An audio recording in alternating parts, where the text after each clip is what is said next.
Hai, Assalamualaikum. Famous Amos Cookies ni memang kena buat tau setiap tahun. Sebab nak buatnya senang je. Jom teman saya rasa. Bismillahirrahmanirrahim.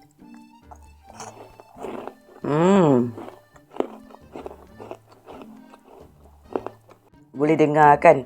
Rangup, rapuh. Lepas tu sedap sangat. Manis je pun just nice. Kita tengok bahan-bahannya. Kita perlukan 190 gram buttercup. Boleh guna butter ataupun margarin. Kalau guna butter, cookies lebih sedap. Seterusnya 180 gram minyak jagung. 300 gram tepung red rose. Okey, ni tepung yang sesuai untuk buat cookies. 220 gram tepung gandum. Okey, tepung ni kena ayak dahulu ya. 1 biji telur grade A. Kena buang dulu pusat telur tu ya, sebab ianya akan bau hanyir. 90 gram gula perang. Kena blend halus dahulu supaya senang hancur nanti. Nak elakkan cookies jadi keras, okey, kita kena campurkan gula putih dengan gula perang ya. Jangan guna gula putih saja. 100 gram gula caster. Saya juga akan masukkan garam halus. Okey, saya guna 1 sudu KFC. 1 sudu KFC Amplex. Ini adalah ejen perangup. Mesti letak ya. 1 sudu KFC cream of tartar.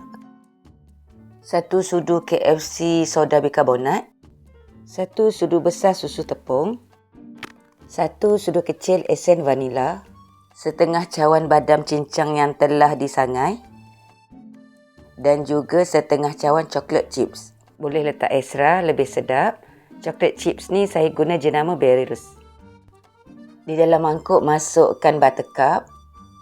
Kemudian masukkan gula perang yang telah dikisar halus. Okey, kacau-kacau dahulu.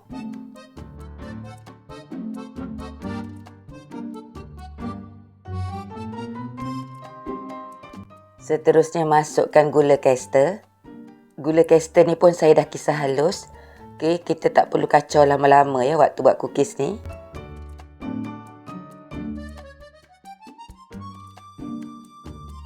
Masukkan sebiji telur. Okey, kita kacau-kacau dahulu.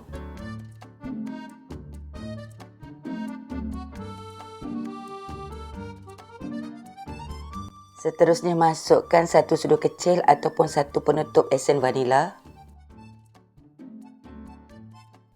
Sekarang dah boleh masukkan garam halus, Amplex,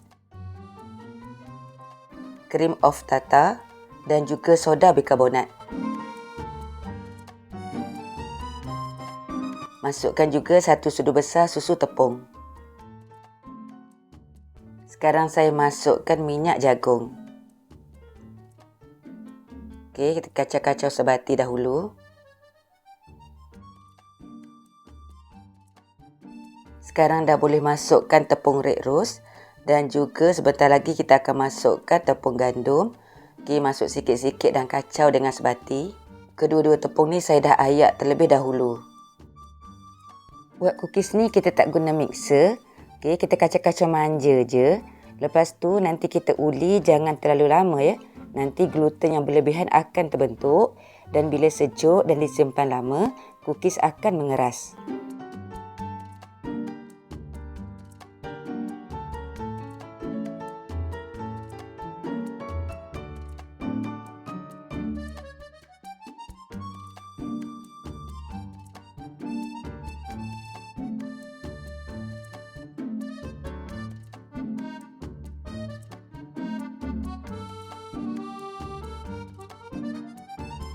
Sekarang dah boleh masukkan badam cincang yang telah disangai.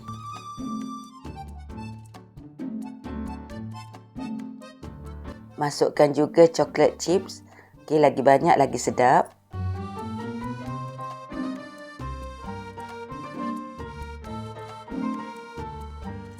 Okey, gaulkan kesemuanya dengan sebati.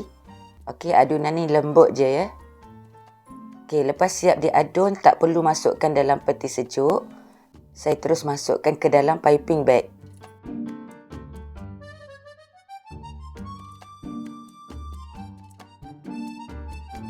Pada waktu ni saya telah mempanaskan oven pada suhu 160 darjah Celsius. Saya guna oven jenama The Baker 60 liter. Panaskan oven ni lebih kurang dalam 15 minit. Okey, adunan yang dalam piping bag ni saya terap ke atas loyang. Okey, yang dilapik dengan baking paper. Okey, jarak-jarakkan sikit sebab cookies ni akan mengembang sedikit.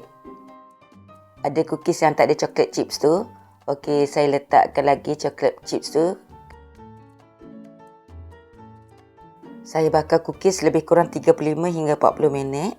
Okey, pada suhu 160 darjah Celsius. Saya letak tray pertama pada rak pertama dari bawah dan tray kedua letak rak ketiga dari bawah. Saya bakar 20 minit dahulu. Okey, kemudian saya tukar tray dan bakar lagi 20 minit. Suhu oven dan juga masa, okey, bergantung kepada oven masing-masing. Bila cookies dah masak, keluarkan daripada oven, biarkan ianya menyejuk di atas tray. Kemudian, lepas sejuk, dah boleh masukkan ke dalam bekas kedap udara. Kepada sahabat semua, jangan lupa cuba resepi yang sangat best ni. InsyaAllah, garanti sangat sedap.